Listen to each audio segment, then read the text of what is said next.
This is TLV1.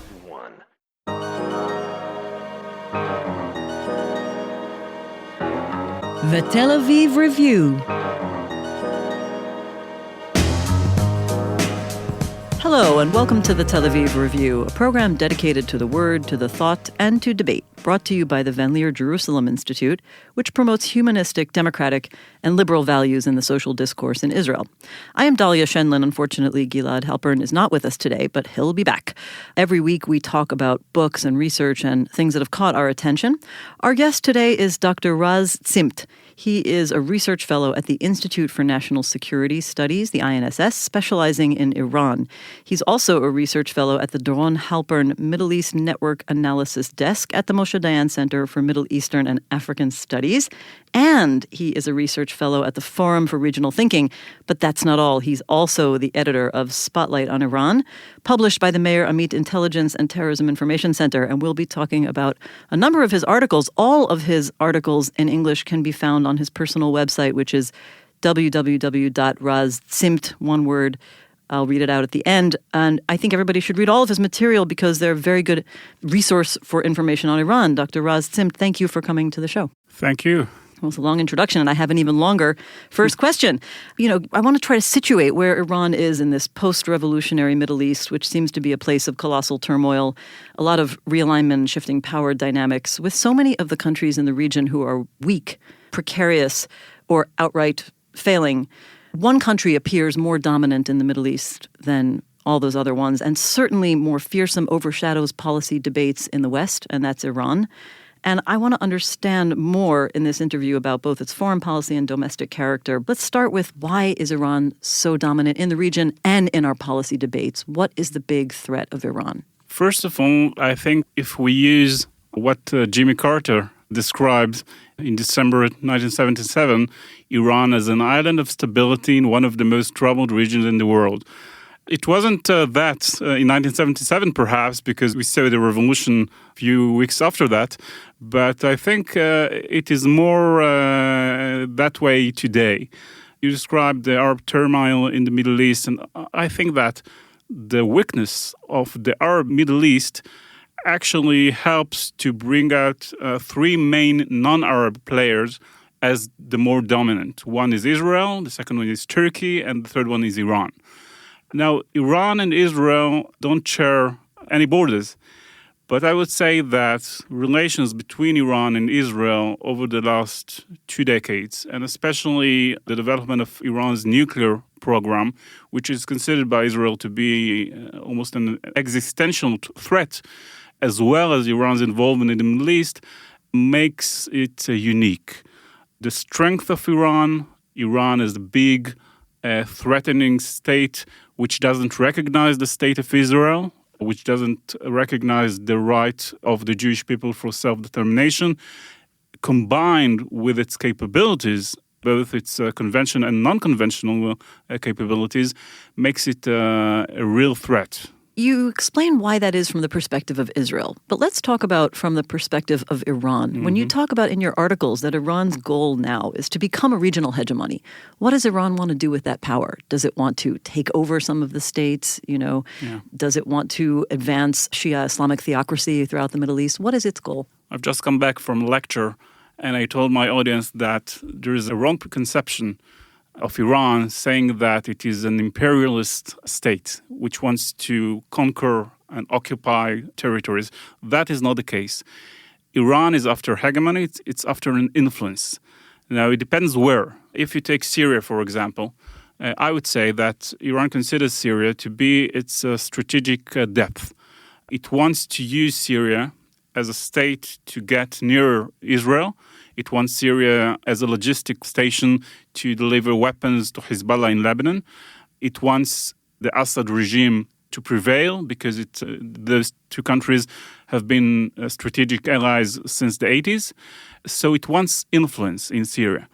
In Iraq, the same. It doesn't want to occupy Iran. It doesn't want to make Iraq an Iranian province. But it wants to maintain influence so that it won't have to deal with Iraq the way it had to deal with Saddam Hussein's Iraq as a hostile state. So it seeks influence. Now, the way, and I show it in my articles, the main way Iran is using to maintain its influence is not through direct military involvement. This is a wrong conception. Only yesterday, I heard Secretary Tillerson speaking about Iranian militias in Iraq. That's wrong. There are no Iranian militias in Iraq. The only place today where Iran holds Iranian officers, Iranian fighters outside its borders is in Syria, where it had to send over 1,000 fighters from the Revolutionary Guards because that was the only way to save Bashar al-Assad.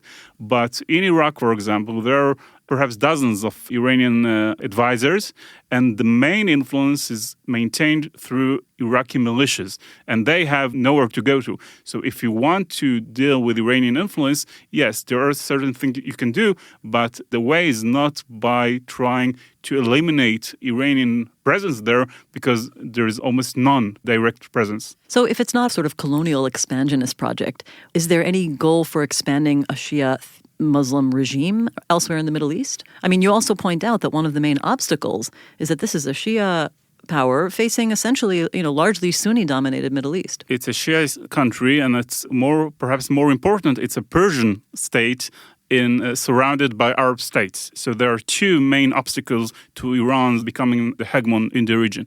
Even when you talk about Iranian influence in Lebanon and its relationship with Hezbollah, and Hezbollah is a very loyal proxy of Iran, but still we know that at least some of Hezbollah's fighters, they consider Iran at the end as Persians, and not as, despite their common Islamic ideology and religion. So yes, we always have to put a difference between the ideology and the interests of Iran. Yes, the ideology is to export this idea of Islamic revolution, and no doubt they would love to wake up tomorrow morning to a Middle East dominated by Iran, dominated by Shiites. But they know that they are a minority of Shiites within Sunni world. There are a minority of Persians surrounded by Arabs, so they have to adapt themselves to reality.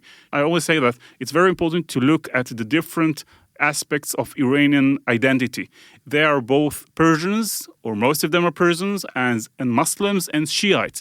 So when they come to Hamas, for example, and today and yesterday a high-ranking Hamas delegation is visiting Iran, we know that they are trying to emphasize the Muslim, being together, they are Muslims and they're Muslims. When they reach Hezbollah, they emphasize the Shiite component of Iranian identity. And when they reach Tajiks, for example, or Kurds, they emphasize the more cultural identity between the Kurds and the Tajiks and the Iranians. So it's a matter of trying to use different components of the identity in order to achieve their aspirations, which is, again, hegemony and especially influence. Well, this is very interesting because I think a lot of the alliances that are currently under construction in the Middle East are tenuous in the sense that you have Iran propping up the Assad regime, not exactly a natural identity alliance. You have Russia, Russia playing a very big role, and some would say even overshadowing now Iran's power in the region. There's no particular identity involvement there, but interest-based. It's almost like you have a lot of enemies becoming friends. And how strong are these different alliances? It's also very dynamic. I mean, take Hamas, for example. One of the problems with Iranian policy in the region is that they always tend to use proxies. As I said before, they don't want to endanger Iranian fighters unless they have to. One of the problems with the using proxies is that those proxies have their own agenda. They can be fair-weathered friends. Right. And Hamas, for example, as we all know, there was a crisis in the relations between Iran and Hamas for several years after the Hamas didn't support Assad in Syria and supported Saudi Arabia both in Syria and in Yemen, and Iran didn't like it. Now, those partners are becoming closer again. But it's very dynamic, Iran and Turkey. I would say that one of the consequences of the referendum in northern Kurdistan was the strengthening of this relationship between Iran and Turkey. Yeah, they really coordinated their response in a way. Right. And this could not have happened a year or 2 years ago because Turkey was after regime change in Syria. Iran supported Assad. And it seemed to be that those two players are getting far from each other. But it changes. And that's reality in the Middle East. It's very dynamic. You can see Iraq. one of Iranian allies, the head of one of Iraqi militias, named Muqtada Sadr. Muqtada Sadr, until a few years ago, was one of the allies in Iran in Iraq. Today, he's one of the most important, significant critics of Iran inside Iraq. You can see Abadi, Prime Minister Abadi, right now is in Saudi Arabia, trying to negotiate deals with Saudi Arabia, which is the main regional rival of Iran. So everything is changing, everything can change. You mentioned Russia and Iran. Although they are strategic allies today and they worked very close together in Syria, but I always remind everyone that when the Russians were asking to use the Hamadan airbase inside Iran, there was an uproar inside Iran saying we should not give those Russians the opportunity to use our base. And it showed the lack of trust within Iran towards the Russians. And I'm sure that Russia and Iran, even in Syria, although they share some strategies, but in the end, if you would ask Russia and you would ask Iran, what are your goals in Syria? I would say that there are some differences in opinion. Russia is more after a federal solution in Syria. For Iran, it's more important to preserve Assad in person as the president of Syria. So time might come when those two countries, I wouldn't say there won't be any hostility perhaps between the two countries, but they don't necessarily share the same aims. Just to clarify, you're talking now about Iran and Russia. Yeah. Yeah. I mean, what you're saying is very interesting because I think there's been a lot of analyses in the foreign policy communities that there's a new alignment in the Middle East. It's the, Sunni alliance backed by America against the Iranian-Russian-Syrian alliance. And there's lots of comparisons to new Cold War proxy strategy or something that reminds people of pre-World War I with an alignment of great powers. But it sounds like from what you're saying, these alliances are so dynamic that maybe we shouldn't be worried about this kind of lining up of powers and a huge conflagration between them. They are very dynamic, and we should avoid very simplistic divisions in the Middle East. I don't mean you, but this division between Shiites versus Sunnis or Arab versus Persian, it doesn't work like that. I mean, take Abadi, for instance, Prime Minister Abadi. Prime Minister of Iraq. Yeah, Prime Minister of Iraq. You might say, well, he's Shiite, so he's probably an ally of Iran. And yes, he's a partner of Iran. But we know, and there are several indications, that he doesn't like the level of Iranian involvement in the political affairs of his country. First of all, he is an Iraqi patriot. He doesn't have any problem with Iranian influence. He needs Iran. He wants Iran to be more involved, perhaps economically. But we know that when Qasem Soleimani, the commander of the Quds Force of Revolutionary Guards, tried to say something against the political reforms al-Abadi tried to initiate, al-Abadi kicked him out of his office because he didn't like that. We know Sistani, the high-ranking cleric in Iraq. He is the most important cleric within Shiite establishment in Iraq. And he is one of the most important critics of the idea of the political rule of the clerics in Iran. So being Shiite doesn't necessarily mean that you support Iran or that you support Iranian involvement in Iraq. So there are different alliances, different strategies, and almost everything goes back to the issue of interests. Okay, we know which paradigm you're thinking of in international relations. I just want to point out for listeners that a lot of this regional analysis appears in a very good article called Iran in the Post-ISIS Era, Aims, Opportunities, and Challenges.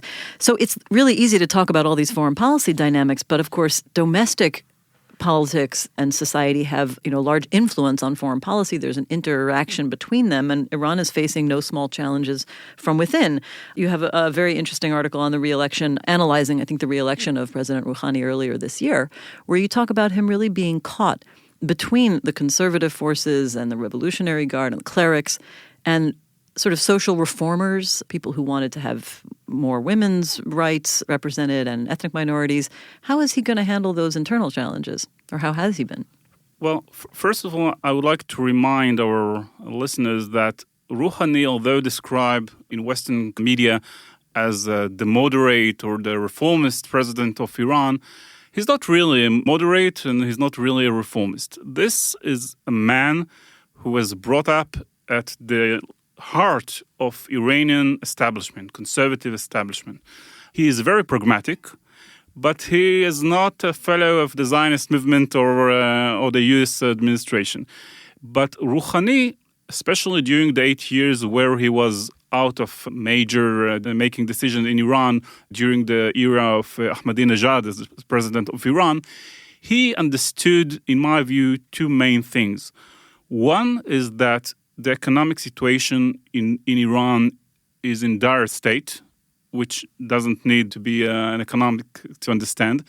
It affects everyone. It affects mainly the younger generation in Iran. And when we're talking about younger generation in Iran, we have to remember that about 70% of Iranian population is less than 40. So it's a very young population yet, because it's getting older. And he understood that the most important issue is to tackle the economic situation in Iran. And in order to do so, one of the ways to do that, and it's not the only way, and perhaps not even the main way, but one of the strategies is to get a deal with the international community to remove sanctions over Iran. The second thing he understood is that there is a growing gap between the Iranian regime, the Iranian, I would say, Islamic Revolution ideology, and the society, Iranian society, and again, especially the younger generation, the middle class.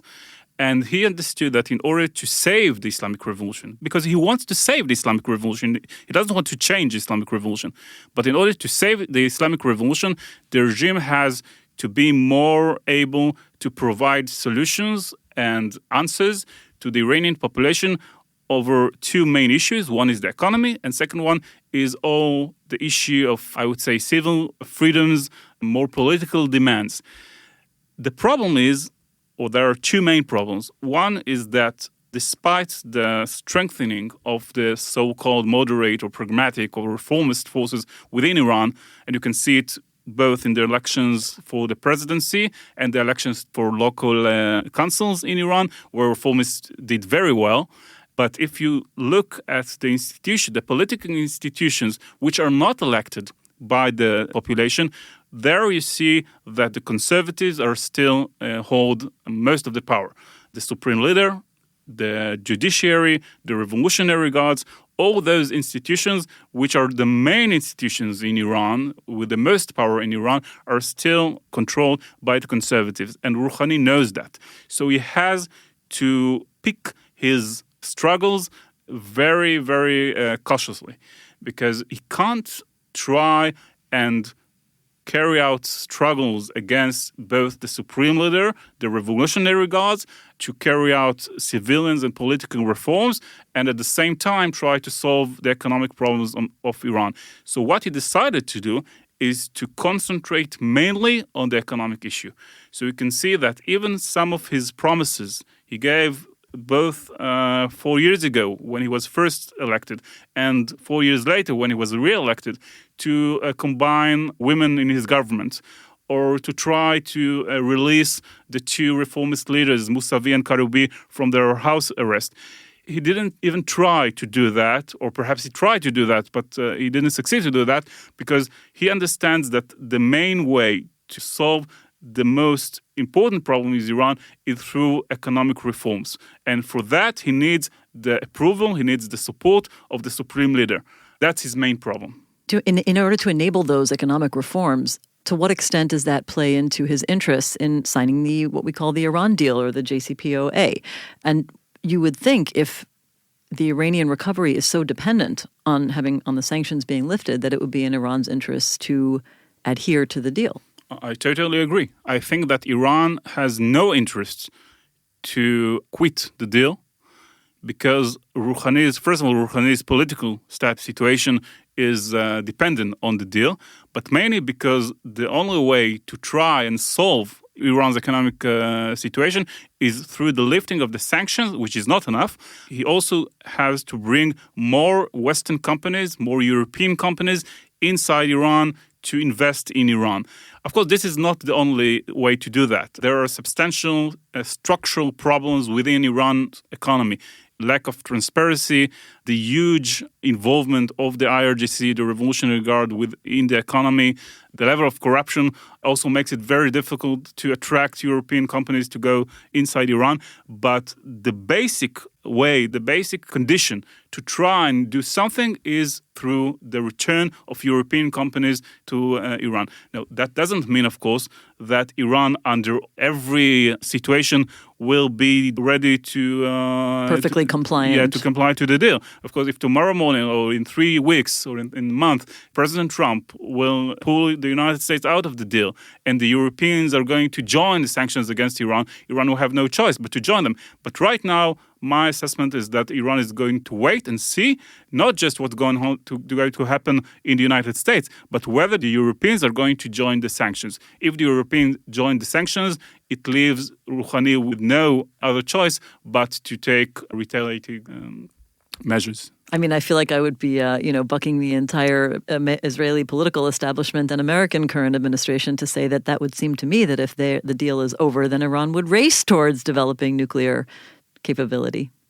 Look, the Iran, Supreme Leader Khamenei, one of his main conceptions before the deal, during the negotiations, and after negotiations was to say that nuclear issue was just an excuse for the West to impose more pressure on Iran.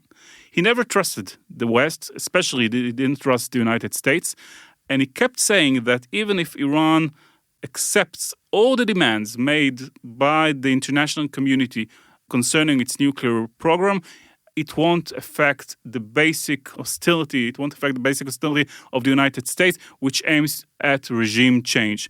But having said that, he understood, even Khamenei understood, that the only way to try and solve the economic problem in Iran is to be more ready to negotiate with the West and to have a deal.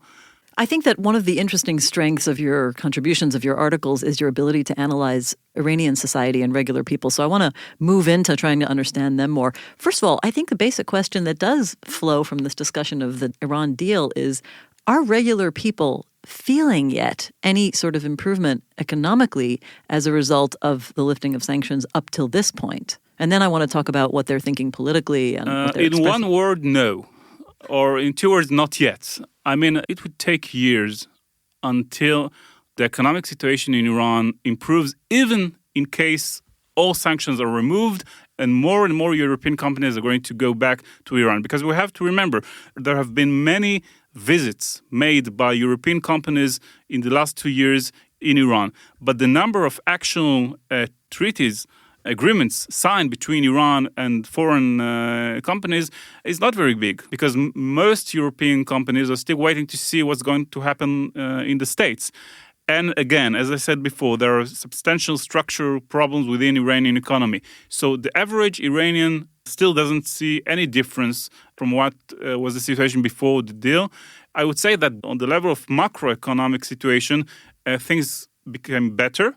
But the ordinary Iranians still don't feel that. If you take unemployment, for example, which is the main problem today in Iran, with an official rate of 12% unemployment in all Iran, and if you take younger Iranians, it goes up to 30%, and if you take young Iranians graduating from university, it's over 40% of unemployment within Iranian younger educated citizens. So they don't feel that, but they still hope that during the next few years, and if the nuclear deal continues, and if European companies are going to go back to Iran, there is a chance to improve their situation.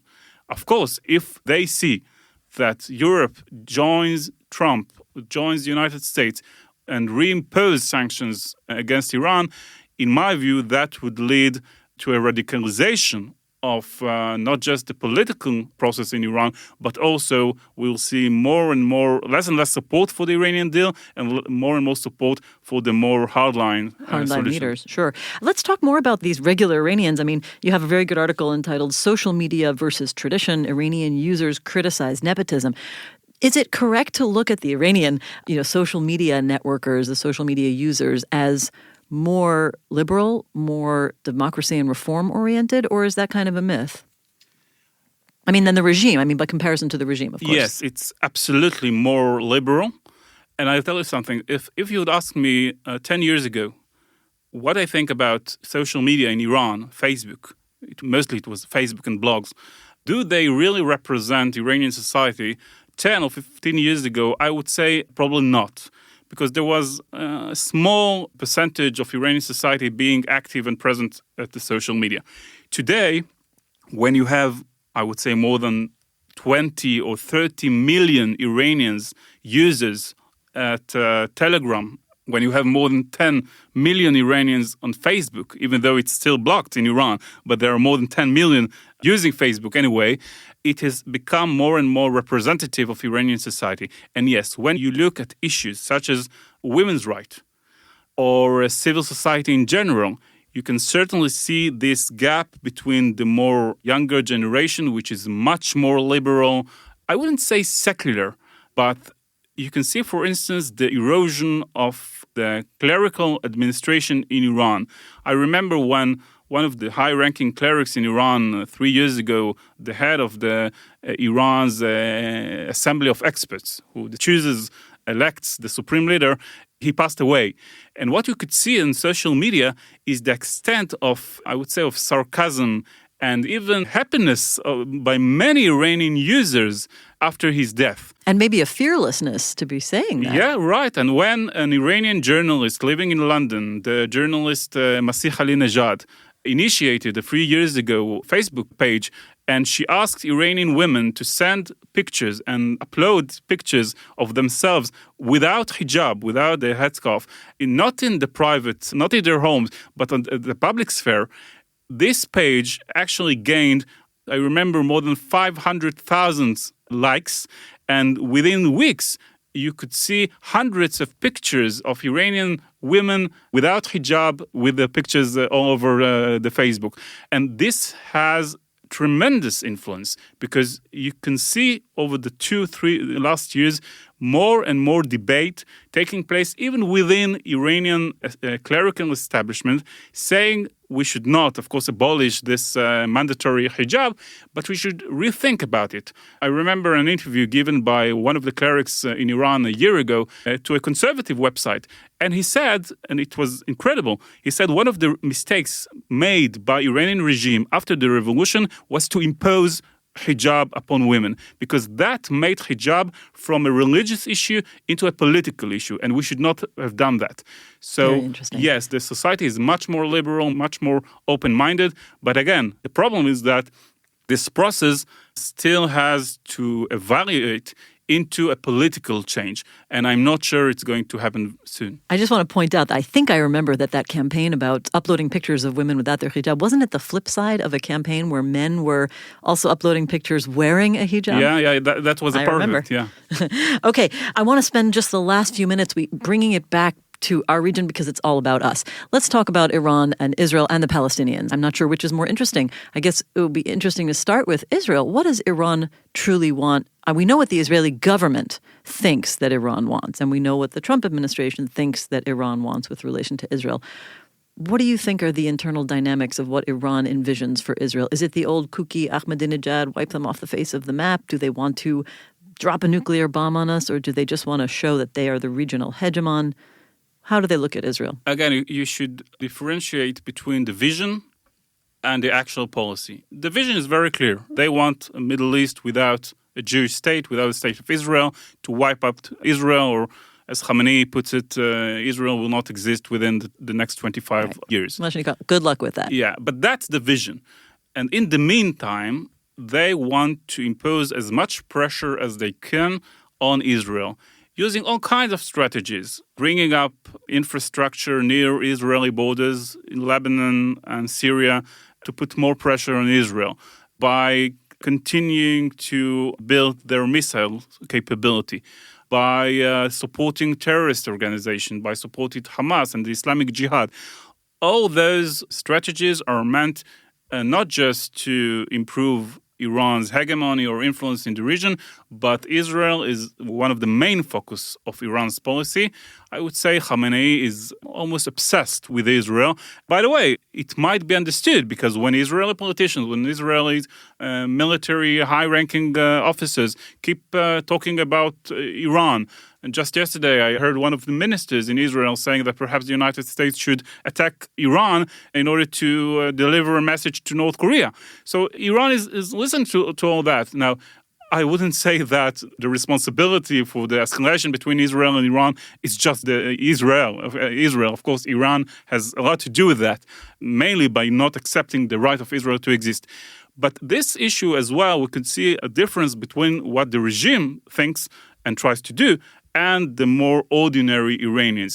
Now, I wouldn't say that the ordinary Iranians are big fans of Israel, and some of them are very critical about Israel. But you can see more and more voices within Iran. Social media is a very good example for that, saying we should not be holier than the Pope. And when Hamas is ready to negotiate with Israel, when the Palestinians are ready to negotiate with Israel, Iran should not take a more stricter, more ideological view towards Israel. Perhaps we should not normalize our relations with Israel, but we should not be more radical than the Arabs. Yeah, I mean, this is leading into a very interesting article that you wrote called No More Palestinian Than the Palestinians, Iranians React to the Hamas Revised Charter. Let me ask this bluntly, and we really do have to end up, but if Iran was not supporting Hamas, could Hamas survive?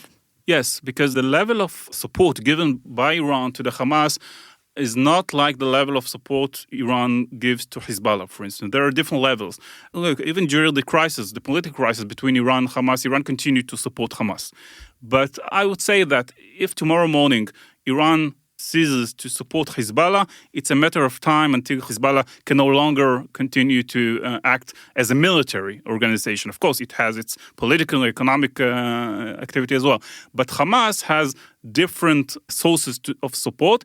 I think that what's happening today with the developments in the Arab world, with Egypt and the lack of support from Saudi Arabia and from the Arabs, that it needs Iran more and more. And that might lead to a point where I would say Hamas cannot ignore Iran any longer. By the way, that's what we can see in Yemen as well. The Houthis, the Shiite Houthis in Yemen, for years were not dependent on Iran at all. But the longer the war in Yemen continues, the Houthis in Yemen become more and more dependent upon Iran. The level of support increases. And I would say that if 2 or 3 years ago the Houthis could do very well without Iran, today the situation is changing and Hamas might be in the same situation. I'm looking for one final word that is going to leave this interview on a hopeful level, and I'm trying to think of what it could be. Is there any chance that all those shifting dynamic relationships in the Middle East will lead to a shocking and sudden turnaround in Iran's perspective on who its allies could be, pragmatic kind of relations with Israel on some level, even if unspoken? Look, I think that as long as the current supreme leader, Ali Khamenei, is there, nothing is going to change. But we could expect, perhaps, that the supreme leader of Iran one day might go away. And when it does happen. Yeah, it doesn't happen. And when it does, perhaps all the processes which I described, the social processes, might evolve into something more substantial. Of course, it depends on who is going to be the successor of Khamenei. But if someone like Rouhani becomes the next supreme leader, I can't tell you the chances for that, that might lead to a new leadership in Iran, which could be more pragmatic, putting much more, will regard the national interest of Iran as much more important than the revolutionary ideology. That's the key for a change. Okay, well, let's wait for that day and see. That has been Dr. Raz Zimt talking about Iran. He's a research fellow at the Institute for National Security Studies and at the Forum for Regional Thinking. He's been talking about all of his interesting articles, which you can find on his website, which is Raz Zimt, Zimmt. Thank you for being on the show. Thank you very much. And also a big thanks to Gizem Ozdemir, our sound engineer, and to the Van Leer Institute for their generous support. If you like this podcast, there are many more where it came from. Just go to www.tlv1.fm/podcasts and take your pick or listen to every single one of them. Check out our archives. We have over 300 interviews to keep you busy. Like us on Facebook. Our page is called the Tel Aviv Review, Ideas from Israel. Follow both me and Gilad on Twitter. And join us next week for another edition of the Tel Aviv Review. Until then, goodbye.